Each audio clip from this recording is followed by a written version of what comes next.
अस्सलाम वालेकुम स्टूडेंट्स, जैसा कि आप लोगों को पता है कि हमारा मॉडल पेपर जो कंप्लीट सॉल्व हो चुका था, लेकिन उस मॉडल पेपर में मैंने एक जगह पर गलती से ये कह दिया था कि हमने फर्मेंटेशन वाला टॉपिक कर लिया है।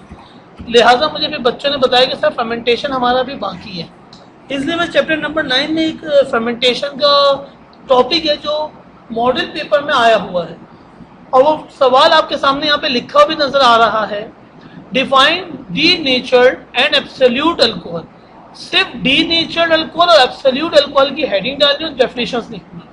What is the fermentation? Fermentation की इक्वेशन टोटल कितनी डेफिनेशंस हो गई? 3। डी नेचर्ड, एब्सोल्यूट अल्कोहल और फर्मेंटेशन की डेफिनेशंस लिखनी है।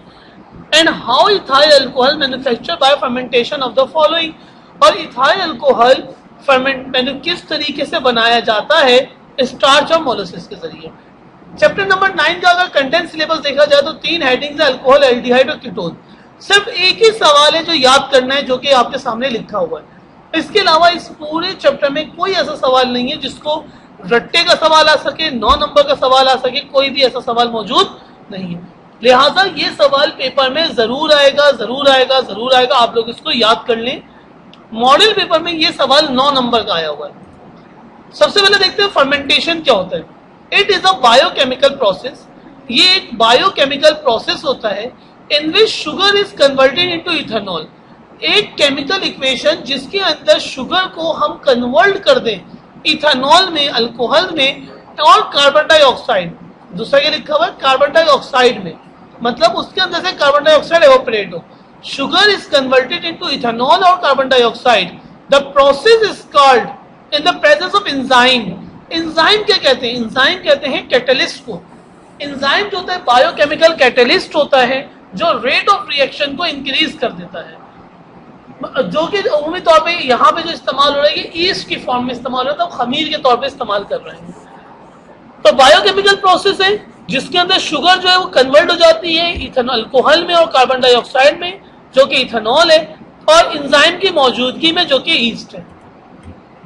ये एक सामने इक्वेशन लिखी हुई है कि जब शुगर, ये आपके सामने जहां पे मेरा माउस है, सॉरी, ये आपके सामने C6H12O6 जो लिखा हुआ ये शुगर है, ये कन्वर्ट हो रही है इथेनॉल में।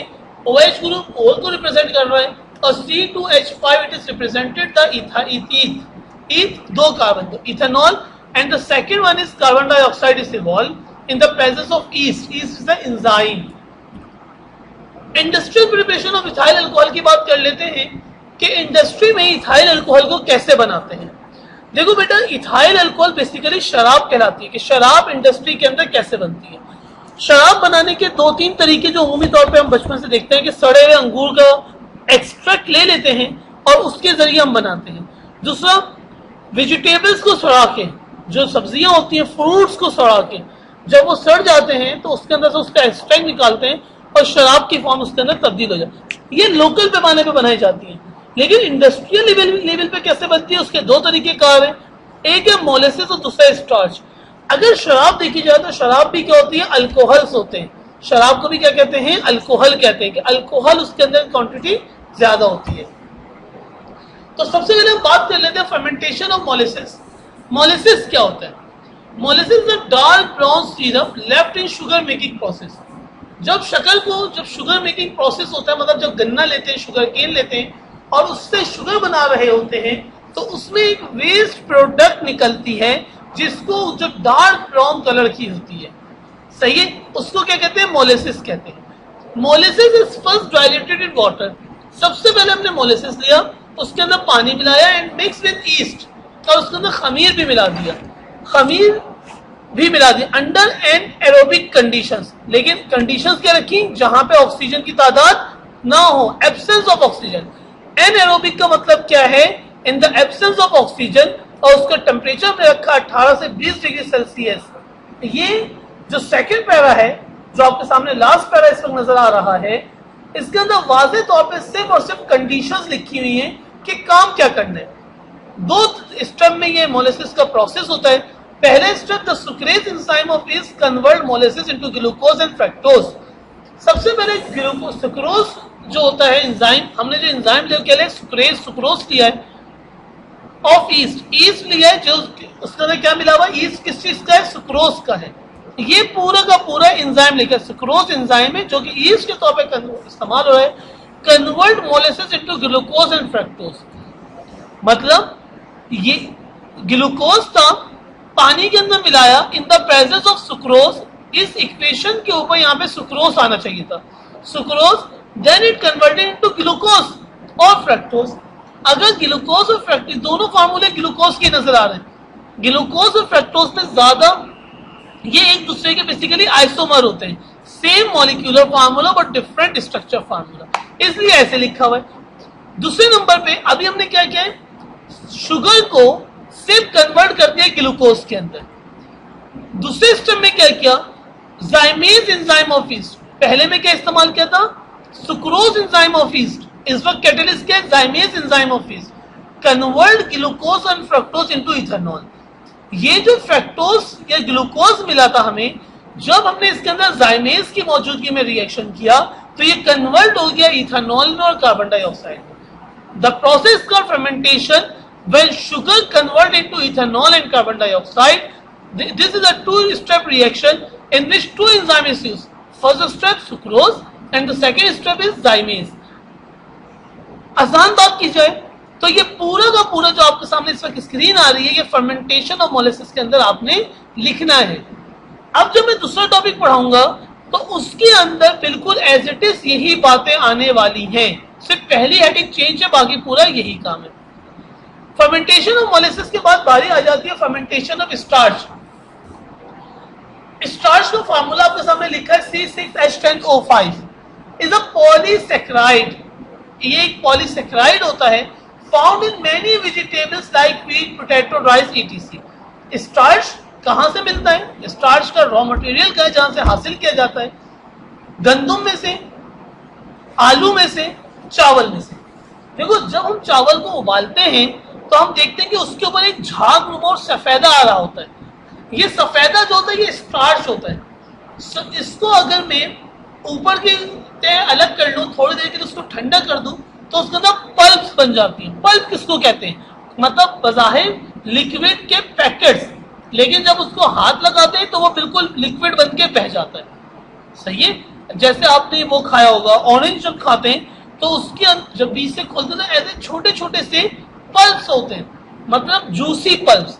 बज़ाहिर ऐसा लगता है कि ये एक लेयर के अंदर इसका जूस बंद है, लेकिन जैसे हम उसको पिचकाते हैं, उसको हम हाथ के अंदर दबाते हैं तो वो सारी लेयर जूस बन के क्या हो जाता है, बह जाते हैं, लाइक दिस।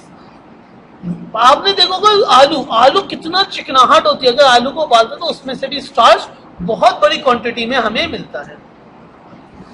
स्टार्च को हासिल करने के भी दो तरीके, स्टार्च को बनाने का, इथेनॉल के प्रोसेस में लेके जाने का, इसके भी इसके अंदर कितने तरीके मौजूद है भाई, दो तरीके मौजूद है। कौन कौन से भाई, number 1, conversion of starch into maltose. सबसे पहले हम स्टार्च को किसमें कन्वर्ट करेंगे, माल्टोज में, हाइड्रोलिसिस प्रोसेस के जरिए। अब हाइड्रोलिसिस, हाइड्रेशन पहले पढ़ चुके, क्या प्रोसेस होते हैं। Starch is first cook with water to form pulp. सबसे पहले पानी में स्टार्च को खूब पकाते हैं, खूब उबालते हैं, चावल लिए खूब उसको गर्म किया, टू फॉर्म पल्प, तो उसके अंदर क्या बन जाती हैं, फ्रूटी टाइप की, जूसी टाइप की लेयर्स क्रिएट हो जाती है। Then add some malt to this pulp, उसके बाद उसमें क्या ऐड कर दिया, हमने कुछ माल्ट ऐड कर दिया। Malt consist of enzyme known as diastase. अब बोले माल्ट है क्या, malt consist of an enzyme, malt एक एंजाइम है जो क्या सा एंजाइम को कहलाता है, डाइजेस्टेज कहलाता है, which hydrolyse starch into maltose sugar, जो कि हाइड्रोलाइज कर देता है माल्टोज शुगर के अंदर। ये उसकी इक्वेशन है। ये हमने स्टार्च लिया, इसको हमने पानी के साथ गर्म किया और दरमियान में डाइजेस्टेज इस्तेमाल किया। इस इक्वेशन के ऊपर क्या आएगा, डाइजेस्टेज। तो किसमें कन्वर्ट हो गया, शुगर में कन्वर्ट हो गया। First starch is converted into the sugar in the presence of diastase, act as an enzyme। अच्छा, यहां पे मैं आप लोगों को एक और बात बता दूं कि जब आप इस सवाल को याद करें तो इक्वेशंस को आप लोग बुक से टैली कर लीजिएगा कि किस तरीके से लिखी गई है। इसके बाद स्टेप नंबर 2 है conversion of maltose sugar into ethanol. अब ये पूरा का पूरा प्रोसेस वही है मोलेसिस वाला। जो मोलेसिस में काम होता है पूरा का पूरा वही काम इसमें भी हो रहा है। क्या काम हो रहा है? Maltose sugar is then mix with yeast at low temperature. Maltose sugar को सबसे पहले हम किसके साथ मिला रहे हैं? ईस्ट के साथ मिला रहे हैं। एक मिक्स विद ईस्ट, जो पीछे हमने शुगर बनाई है, शक्कर बनाई है, उसके अंदर हम ईस्ट डाल रहे हैं लो टेम्परेचर, जिसका टेम्परेचर 18 से 20 डिग्री सेल्सियस है।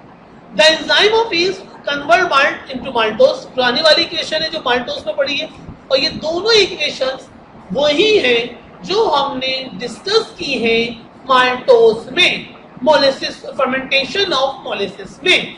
ये पूरा पेज जो आपको लिखा हुआ नजर आ रहा है, ये पूरा का पूरा पेज कॉपी है फर्मेंटेशन ऑफ मोलेसिस।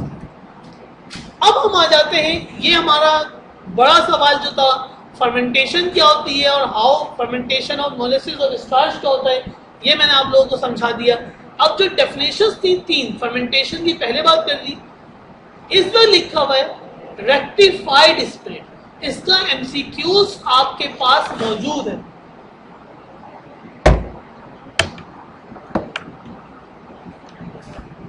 इसका एमसीक्यूज आप लोगों के पास मौजूद है और एमसीक्यूज मॉडल पेपर में आया है। फर्मेंटेशन ऑफ स्टार्च और molasses give a very dilute ethanol. जब हम स्टार्च को मोलेसिस बनाते हैं तो हमें जो इथेनॉल मिलता है वो ज्यादा अच्छा नहीं होता, पानी मिला हुआ होता है, डाइल्यूटेड होता है। It should be concentrated into 90 to 95%। हमें उसको कहाँ पे लेके जाना होता है? 90 to 95% प्योर करना होता है बाय डिस्टिलेशन मेथड। जो इस्तेमाल distillation method, this process, this phenomena is known as rectified spirit. दूसरी हेडिंग है एब्सोल्यूट अल्कोहल। एब्सोल्यूट अल्कोहल क्या होता है? It is 99.99% pure alcohol and obtain by redistillation of rectified spirit. तो भाई मेरा मशवरा ये है, अगर एब्सोल्यूट अल्कोहल की डेफिनेशन लिखने को आ जाए तो आप पहले डिफाइन करोगे रेक्टिफाइड स्पिरिट को विदाउट हेडिंग, और उसी के नीचे लिखोगे कि डबल डिस्टिलेशन करने की वजह से क्या इस्तेमाल क्या आता मिलता है? एब्सोल्यूट अल्कोहल मिलता है। उसके बाद है भाई मिथाइलेटेड स्पिरिट या denaturing of spirit of alcohol. Spirit कहते ही हम बेसिकली अल्कोहल को है, और ये स्पिरिट आपको याद होगा कि नेल पॉलिश हटाने के इस्तेमाल में इस्तेमाल होता है। Ethanol is denatured by adding small amount of ethanol. Ethanol को मैं क्या कर देता हूँ, अल्कोहल प्योर है लेकिन मैंने उसके अंदर स्मॉल अमाउंट डीनेचर कर दिया, उसके नेचरिंग से उसको हटा दिया और थोड़ा सा उसके अंदर मिथेनॉल डाल दिया। To avoid it is used for drinking as wine, ताकि हम इसको वाइन के अंदर इस्तेमाल ना कर सकें। वाइन मतलब शराब के अंदर। This mixture is known as methylated spirit. The composition is ethanol 85%, water 11% and 4% methanol. और आसान बात, शराब सेहत के लिए और हमारे दीन में मना है, ना इस प्रोसेस को करना चाहिए, ना इस प्रोसेस के जरिए हमें शराब बनाने की कोशिश करनी चाहिए, उसका इस्तग़फ़ारी करनी चाहिए। अस्सलाम वालेकुम। नेक्स्ट क्लास में मुलाकात होगी।